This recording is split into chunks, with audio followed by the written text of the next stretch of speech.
Magandang gabi mga kabunso. Maayong gabi eh. Kanayong tanan. Ayan, straight ang lahat. Straight ang buhok ko ngayon. Kasi, inano ko, trinay ko talaga yung plancha ng bonggang-bongga. Pinainit ko siya. So, ganito po yung resulta. Maganda siya, no? At saka may curl din siya. No?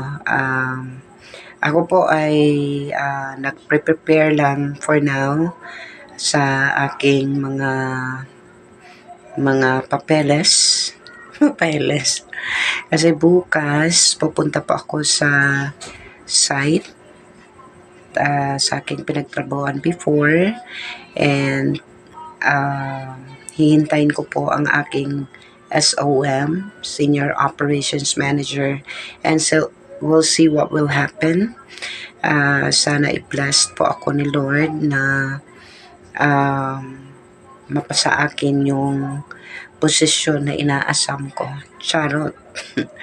Hindi, it takes time naman siya, guys. But really need to be patient lang. Kay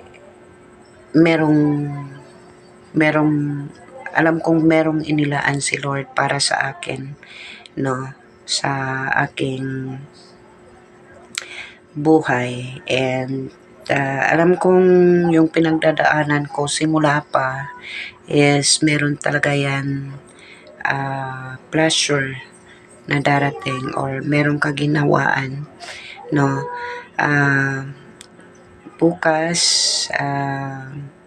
punta po ako sa site at gagaya ng ino-offer nila sa akin.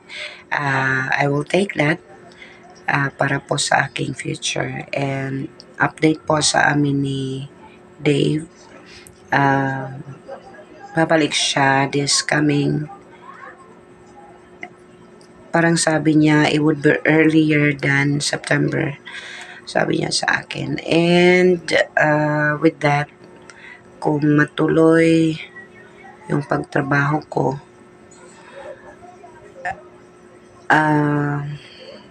kasi susuwayin ko siya eh. Nag-ask na ako ng permission sa kanya noong isang gabi. Pinagalitan niya ako, no? Sabi niya sa akin na bakit ka babalik sa stress na world na pwede naman natin pag-usapan, no? So yun po yung, pero sa akin talaga is I really need work. We'll see what we can do.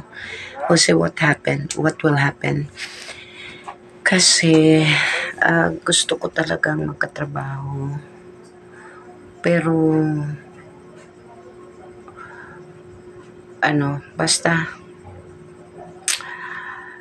ayaw ko lang talaga na abusuhin si Dave. Kasi nung umuwi kami sa amin, malaki na yung ibinigay niya sa akin nanay. At napadala niya pa ako nung noon. So, parang apuso na. At saka, malapit na din ang birthday ko. Baka meron siyang pa-surprise. Pa-surprise. Baka meron siyang pa-surprise sa akin. So, I don't know. Tulungan niya ako guys kung anong gagawin ko. Any suggestions po, mag-comment po kayo sa baba. Gusto ko ng trabaho talaga guys. And I really need na yung mapatunayan ko na kaya ko at kahit hindi ako aasa, no. Sa bagay, ginagawa ko na to dati. The only problem is that pabalik ako sa graveyard shift, no, sa panggabi. Sabi ni Dave sa akin, magre-rest ka na naman sa health mo. And